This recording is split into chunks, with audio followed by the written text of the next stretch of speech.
January 3rd, 2014, and we got about a foot of snow between yesterday and today, and the chickens are absolutely refusing to come out. They don't like their precious little toes to get cold. Let's see what's going on over here. The quail are actually kind of liking this.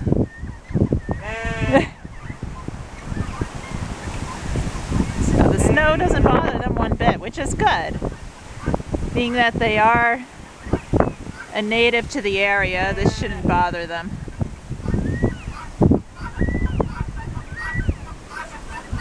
So, you see, they just walk right through it.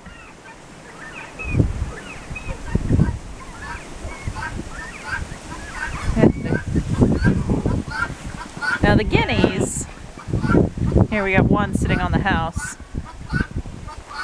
I don't know what this one's doing.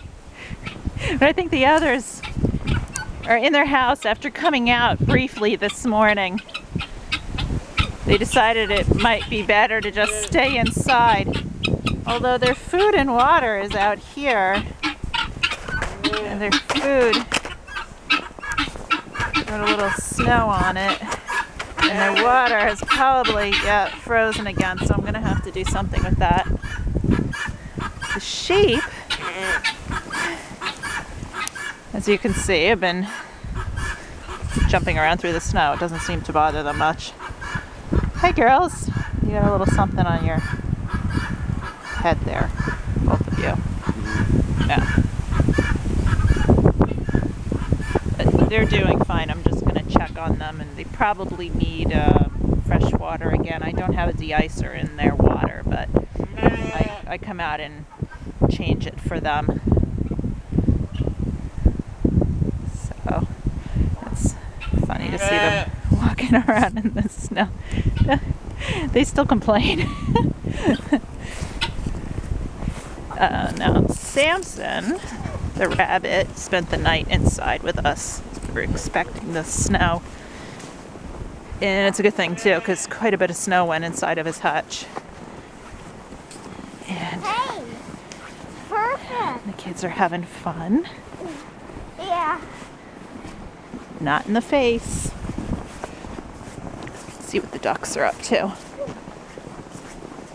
Now the ducks will come out into the snow, but spend most of the time sitting on their feet. Their feet get really cold from walking around on the snow like this. I did shovel a walkway through here for them, and yeah, I can see that their water has frozen too, so I'm going to have to change them. The wind is really picking up. These temperatures are supposed to drop below zero tonight. I did give everybody some extra bedding,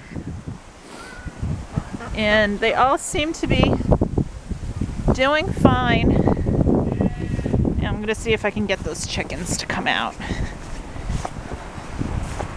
Hi, Mo. Hi, hun. They're going to need a drink of water. I keep their water outside because if they spill inside, it's going to become a horrible mess, and that's going to stink. So let me get my key here. Sorry, my fingers are starting to really hurt. It is cold out here. Okay. Locks on everything again is to keep the raccoons out. So let's see what our... Hello. They're not too happy about me opening this. Letting the cold air in. So the chickens do just fine. Notice they have vents that run along both the front and the back of the hen house. That's really important. You can see the one in the back. They need ventilation so that humidity doesn't build up in here. And if it does, the humidity will collect on their combs and wattles, and that's where they get their possible frostbite from. So I leave those open. Now the windows on either side have plexi on them to keep the drafts out. They're not going to like this because I really want them to come out. They haven't been out and it's already going on 1 o'clock, and they really should have a drink of water. So I'm going to just see if I can, sorry Frida. There we go. There. They're going out, but they're not happy. Go on. Oh, they hate it. Go on. Oh, they hate it. Oh, their poor toes. Come on. 2 more. 2 more. Cuckoo. Cuckoo. Oh, you go. There you go, girl. There. Oh my goodness, and Roy is right in the middle of the snow. Maybe he doesn't hate it so much after all. So let's see how they're doing. Demeter, you might want to get out of that mound, hon. Go get yourselves a drink. See, it's not so bad. No, they really hate this. All right, I need to get back inside because I can't feel my fingers anymore. Here we go. First blizzard of 2000.